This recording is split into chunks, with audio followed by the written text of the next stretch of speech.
नमस्ते सबैजनालाई। आज म अलिकति डिफ्रेन्ट सेटअपमा बिहान देख्न गइरहेको छु भिडियोमा।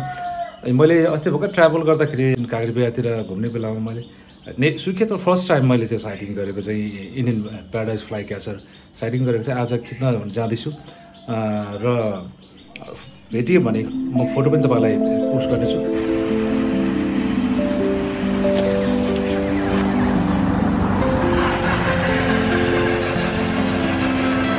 ओके, म अहिले चाहिँ सुर्खेतको काँक्रेबिहारमा छु। हामीले जैविक विविधता हेर्ने हो भने यो बोट बिरुवा एल्टिट्युडका आधारमा छुट्टै ठाउँमा छुट्टै भएको पाउँछौँ। सल्ला हुने ठाउँमा अरू बोट बिरुवा भएको देखिँदैन, साल हुने ठाउँमा अरू बोट बिरुवा भएको देखिँदैन। तर सुर्खेतको काँक्रेबिहार एउटा यस्तो ठाउँ रहेको छ जहाँ तपाईँले साल पनि भेट्नुहुन्छ, सल्ला पनि भेट्नुहुन्छ, होइन? अरू प्रजातिका रुखहरू पनि भेट्नुहुन्छ र यी रुखहरूमा बसोबास गर्ने, बास गर्ने, गुड बनाएर बस्ने चराचुरुङ्गीहरू सबैको विविधता तपाईँले यहाँ भेट्नुहुन्छ। र आज मैले अस्ति तपाईँलाई अघि नै भिडियोमा भनिसकेको थिएँ कि मैले इन्डियन फ्लाइ क्याचर जुन स्वर्गसरी छ त्यसलाई स्पोर्ट गराएको थिएँ हिँड्दाखेरि भने आज त्यसलाई खिच्न सकिन्छ कि भन्ने हिसाबले म यो एरियामा आएको छु। न त यहाँनिर अब तपाईँहरूले आवाज सुन्नुहुन्छ, नजिकै कोलाहल पनि छ, बाटोहरू छ, गाडी घोडाहरू हिँडिरहन्छ। तर पनि यो स्थानमा चाहिँ त्यो चराहरू मैले भर्खर मात्रै स्वर्गसरीको फिमेल देखेँ। म त्यो क्लिक गरिहाल्छु, त्यसपछि तपाईँलाई फेरि म गर्छु है त। अघि भर्खर एउटा देखेको थियो होइन, खिच्दा उडिहाल्यो। त्यसलाई पछाडि ज्यादा अरू चराहरू चाहिँ भेटेँ मैले होइन, कम हेड प्याराकिट्सहरू अनि अन्य चराहरू चाहिँ भेटेँ, त्यो खिचेँ मैले।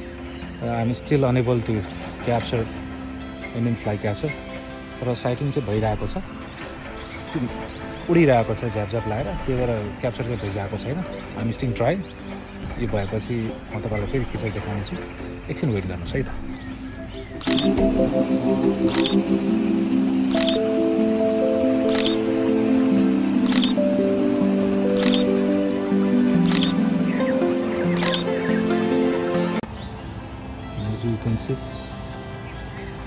हेर्दा चाहिँ पहिला जुवेनाइल जस्तो लागिरहेको छ, बच्चा जस्तो। त्यो भएर पनि केही विकसित छैन। र यो यदि यहाँ छ भने यसको पक्कै पनि जोडी पनि यहाँ हुनुपर्छ, माउको जोडी, भालेपोतेको जोडी पनि यति कतै हुनुपर्छ है त।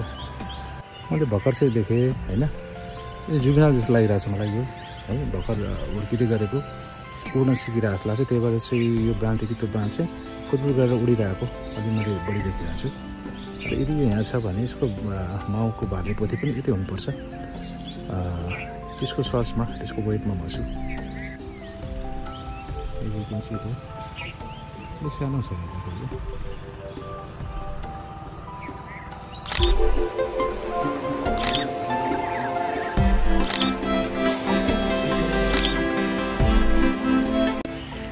यतिखेर मैले गोल्डन ओरियलको पनि कल सुनिरहेको छु। गोल्डन ओरियल चाहिँ one of the beautiful bird in the jungle होइन। त्यसको कलर यस्तो मजाको देख्छ यो कलरमा, फोटोमा चाहिँ पनि। अनि त्यसको पनि कल सुनिरहेको छु। यदि साइटिङ भयो भने, आवाज त सुनिरहेको छु मैले, साइटिङ भयो भने त्यो पनि मैले खेल्दैछु है गोल्डन ओरियलले। कि वाचिङ। गोल्डन ओरियलको पनि कल आइरहेको भनिरहेको थिएँ मैले। गोल्डन ओरियल पनि भर्खर देखेको छ, म के क्याप्चर गर्छु। So wonderful day today, wonderful day today. त्यो रुखमा छ गोल्डन ओरियलले, अब त्यसमा हेरिरहेको छ, तपाईँ यहाँबाट देख्नुहुन्न, त्यो रुखमा छ है।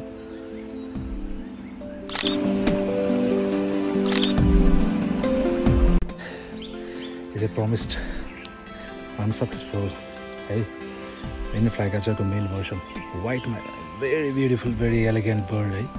त्यो खिच्न म सफल भएको छु। Thank you so much. Thank you so much, Lord. Thank you so much, nature. Thank you so much, guys, for convincing me, for giving me the strength, giving me the belief that I can do. Hey, thank you for the boats as well. अझै एक दुईवटा short खिच्न पाएँ हुन्थ्यो भनेर चाहिँ male female सँगसँगै उडिरहेको छ है। अघि मैले जति पनि खिचेको थियो जुवेनाइल थियो, अहिले चाहिँ एडल्ट मेल फिमेल उडिरहेको छ। मेलको चाहिँ मैले सम्भाव क्याप्चर गरेँ, फिमेलको पनि म हेर्दैछु। र यो मेलमा पनि दुई प्रकारको हुन्छ, एउटा व्हाइटमा हुन्छ, एउटा ग्रेमा हुन्छ, ब्राउनमा।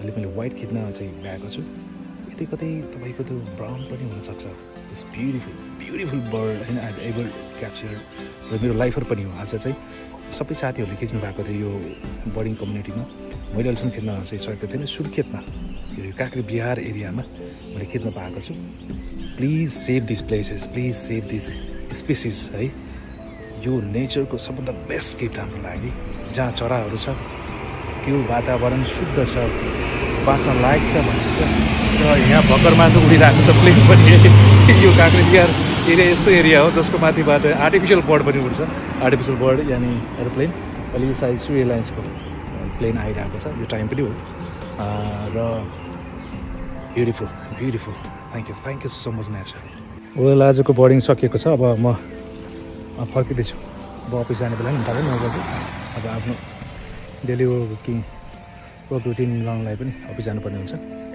वन्डरफुल डे टुडे धेरै पछि धेरै लामो समयपछि मैले आज बोर्डिङ गरेको छु काम विशेषले गर्न पाएको थिएन र अहिले यति मजाको चाहिँ साइटिङहरू भएको छ कल त्यसपछि साइटिङ अनि क्याप्चर कल क्याप्चर साइटिङ यही कामहरू भएको छ र wonderful place to visit for birding Kankre Bihar सुर्खेतको एकदमै नजिक डाइभर्स प्लेस हो जहाँ हर प्रकारको चराहरू भेटिन्छ कमन चरादेखि रेयर चराहरू पनि भेटिन्छ र मैले अस्ति बाटोमा हिँड्दै देखेको इन्डियन फ्लाइ क्याचर र त्यसैले खिच्छु भनेर आज आएँ पहिला जुबिनालहरू भेटेँ बच्चाहरू भेटेँ त्यस पछाडि बल्ल एडल्टलाई भेटिएको छ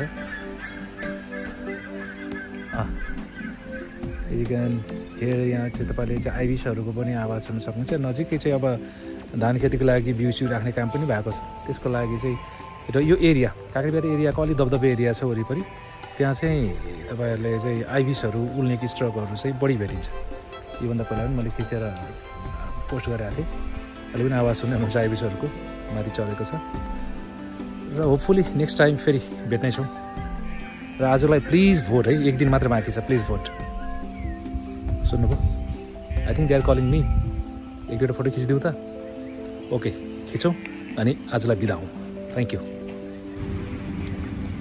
आइबिसको आवाज सुनेर आएको थिएँ तर यहाँ चाहिँ नेस्ट रहेछ नेस्टिङ एरिया रहेछ त्यही भएर खासै डिस्टर्ब नगरौँ भन्ने लाग्यो चराहरूको सबभन्दा सेन्सिटिभ एरिया भनेको ब्रिडिङको बेला र नेस्टिङ जुन एरिया हुन्छ त्यसलाई चाहिँ डिस्टर्ब गर्नु हुँदैन किनकि त्यो भएपछि उनीहरू त्यो ठाउँमा फेरि अर्कोचोटि आउँदैन त्यो नेस्टिङ एरिया भएको हुनाले कुनै केही एक्टिभिटिज नगरी फर्किँदैछु म आजलाई बोर्डिङ यति नै फेरि अर्कोचोटि भेटौँला thank you keep blessing keep watching and keep following है त प्लिज सपोर्ट एन्ड भोट है भोट लास्ट डे आज अन्तिम दिन हो